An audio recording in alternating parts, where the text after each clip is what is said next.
Follow করছেন না, এক ফলো করছেন না, ইডিসি মিটিং করে কি হবে? একটা ফলো করেন সেটা দেখাচ্ছেন না।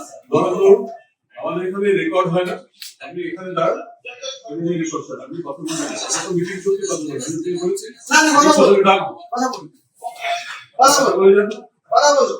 আপনি কিন্তু বসুন, আপনি এক বুঝিয়ে দিন, as a EC member, as a EC member এক বুঝান, আগে ইসি মেম্বার এক বুঝান, আপনি এক বাইরে কেন কাজ করবেন, গভর্নমেন্ট বলারের বাইরে কেন কাজ করবেন সেটা আগে বুঝান, সেটা আগে বুঝান। রেকর্ডে দিন, বলুন রেকর্ড, ঠিক আছে। রেকর্ড বলুন। আপনারা কি আসতে বলছেন?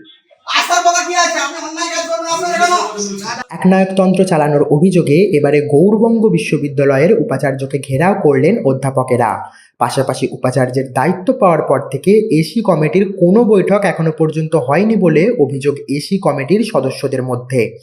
পাশাপাশি ভারপ্রাপ্ত রেজিস্ট্রার বিশ্বজিৎ দাস বিশেষ কারণে ছুটির আবেদন জানালে তাকে তার দায়িত্ব পদ থেকে কৌশলগতভাবে সরিয়ে দেওয়া হয় বলেও অভিযোগ উঠছে উপাচার্যের বিরুদ্ধে।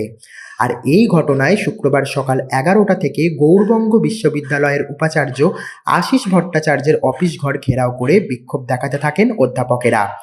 সেই বিক্ষোভে সামিল হন সংশ্লিষ্ট বিশ্ববিদ্যালয়ের অন্যান্য শিক্ষক অশিক্ষক কর্মীরা। পাশাপাশি গৌড়বঙ্গ বিশ্ববিদ্যালয়ের অধীনস্থ তৃণমূলের সারা বাংলা শিক্ষাবন্ধু সমিতির সদস্যরা দীর্ঘক্ষণ ধরে উপাচার্যের অফিস ঘরের মধ্যেই বিক্ষোভ চালাতে থাকেন। শুধু তাই নয়, একটা সময় উপাচার্যের সঙ্গে বিক্ষোভকারী অধ্যাপকেদের বাকবিতণ্ডা শুরু হয়ে যায়। এক ফলো করছেন না, এক ফলো করছেন না, ইডিসি মিটিং করে কি হবে? একটা ফলো করেন সেটা দেখাচ্ছেন না। ধরুন আমাদের এখানে রেকর্ড হয় না, আপনি এখানে দাঁড়ান, আমি রেকর্ড করি, আমি কত মিটিং চলছে, কত মিটিং বলছি না না কথা বলুন, ডাকবো, কথা বলুন, কথা বলুন, কথা বলুন। আপনি কিন্তু বসুন, আপনি এক বুঝিয়ে দিন, as a EC member, as a EC member এক বুঝান, আগে ইসি মেম্বার এক বুঝান, আপনি এক বাইরে কেন কাজ করবেন, গভর্নমেন্ট বলারের বাইরে কেন কাজ করবেন সেটা আগে বুঝান, সেটা আগে বুঝান। রেকর্ডে দিন, বলুন রেকর্ড, ঠিক আছে। রেকর্ড বলুন। আপনারা কি আসতে বলছেন? আসার কথা কি আছে, আপনি অন্যায় কাজ করবেন আপনারা কেন? কালকে নোটিফিকেশন পর থেকে এই নোটিফিকেশন গভর্নমেন্ট আবার বুঝান, আপনি রেকর্ড, আপনি আপনার কি রেকর্ড করেন না পুলিশ সিকিউরিটি দেওয়া কোনটা? এটা কি সিকিউরিটির মধ্যে বলে আমরা টিচার, আমরা কি ওনাকে অ্যাটাক করতে যাচ্ছি? লজিক্যালি আমি কি, আপনি কেন রেকর্ড করছেন, আপনি কেন রেকর্ড করছেন, আপনার কাজটা কি? আপনার হাই সিকিউরিটিকে বলুন রেকর্ড করে কিনা। স্টেশনে দেখছি আপনি আগে ইনস্ট্রাকশন রেকর্ড করছেন, আমি বলেছি না রেকর্ড করা যাবে না, করা যাবে না, রেকর্ড করা যাবে না। আপনি এক বুঝান, আপনি কেন বুঝান? তারপরে একটা শিশু এটা মানে 12টা শিশু আপনি আসতে বলেছি, কোথায় বলো বারবার মিউট করুন, আপনি মিউট মিউট করুন। মিটিং আপনার এক ফলো করছেন না, ইডিসি মিটিং করছেন, এক ফলো করছেন না, ইডিসি মিটিং করছেন। আপনি কিন্তু আমার কাজে অসুবিধা সৃষ্টি করছেন। আমি এই কাজ করতে তো বলবো, আপনি বুঝান আপনাকে, এই গভর্নমেন্টের একটা বুঝান, আপনি বললেন যে বুঝান, আপনি এটা বুঝান, বুঝান আপনি বুঝান এটা। আপনাদেরকে কেউ আসতে বলেছে?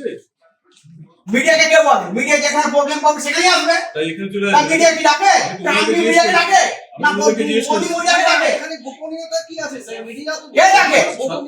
আপনি আপনি কিন্তু আপনি প্রথমে এসেছিলেন, আমি বলেছি 11 থেকে মিটিং আছে, রেজিস্ট্রার ছিলেন, রেজিস্ট্রার মেইলকে ফরওয়ার্ড করেছেন, 11 থেকে ইডিসি সেক্রেটারি মিটিং রেখেছে, চলছে এখন।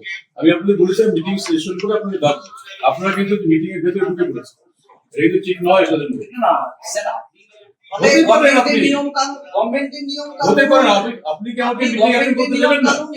আপনি কি আমাকে মিটিং অ্যাটেন্ড করতে দিচ্ছেন না? করবেন না, সবই তো নিয়ম মেনে করবেন স্যার। তাই আপনি এসেছিলেন, আমরা আপনি আসছি আপনি না। 10:55 তে রেজিস্টার ছিলেন, আমি বলেছি মিটিংটা শেষ হতে হচ্ছে, আপনি হলে পরে ডেকে নেবেন, আপনি বলছেন যে আপনি বাইরে বসছি, আপনি এখন চলে এলেন 10 মিনিট পরে। কিছু করার নেই, মিটিং করে অ্যাটেন্ড করতে, আমি আপনাদের ডেকে নেবো বলেছি, আপনি এগ্রি করেছিলেন, এখন আপনি চলে এসেছেন। যেখানে গ্রস ভায়োলেশন হয় সেখানে সেখানে আপনি ভায়োলেট করতে পারেন, আমি করতে পারি না। গ্রস ভায়োলেশন আপনাকে প্রত্যেকটা দিতে হবে। আপনি অনলাইন মিটিং করুন, সব দেবো মিটিং শেষ করতে দিন।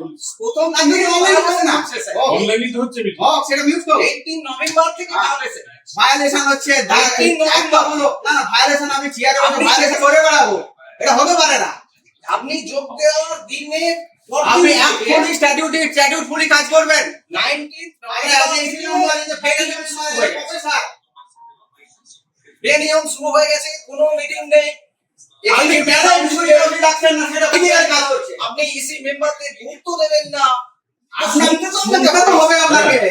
আপনি যদি দিতে হবে। আমি বারবার করে না, বলছি, আপনি সেটা লিখে দিন, আমি কারো কথা শুনবো না, আমরা চলে যাবো। আমি বলি আমি এক্ষুনি বললেন তো যে আপনাদের কথা শুনছি না। ডক্টর বিশ্বজিৎ দাস উনি ওনার ছেলের পরীক্ষার জন্য প্যাটার্নিটি লিভ চেয়েছিলেন।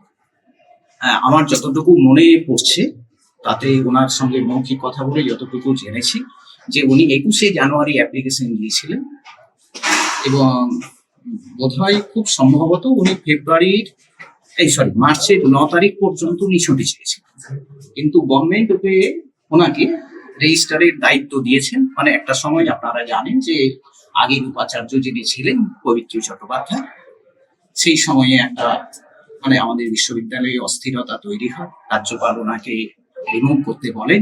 এরকম অবস্থায় বেশ কিছুদিন আমরা এখানে মানে উপাচার্যকে আমরা ক্যাম্পাসে পাই। সেই সময়ে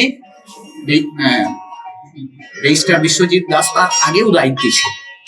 তখন গভর্নমেন্টকে জানানো হয়, গভর্নমেন্ট তখন চিঠি দিয়ে বিশ্বজিৎ দাসকে 6 মাসের জন্য রেজিস্টার করে এবং গভর্নমেন্ট যে অ্যাপয়েন্টমেন্টটা ওনাকে দিয়েছেন সেটার টেনিওর 22শে মার্চ শেষ করে। উনি ছুটি চেয়েছিলেন 9 মার্চ পর্যন্ত, তাহলে ওনার থাকার কথা। কিন্তু কোন ভুতুরে কারণে উনি ওনাকে সরিয়ে দিলেন ওনার খামখেয়ালি কোনায়, এটা আমরা বুঝতে পারলাম।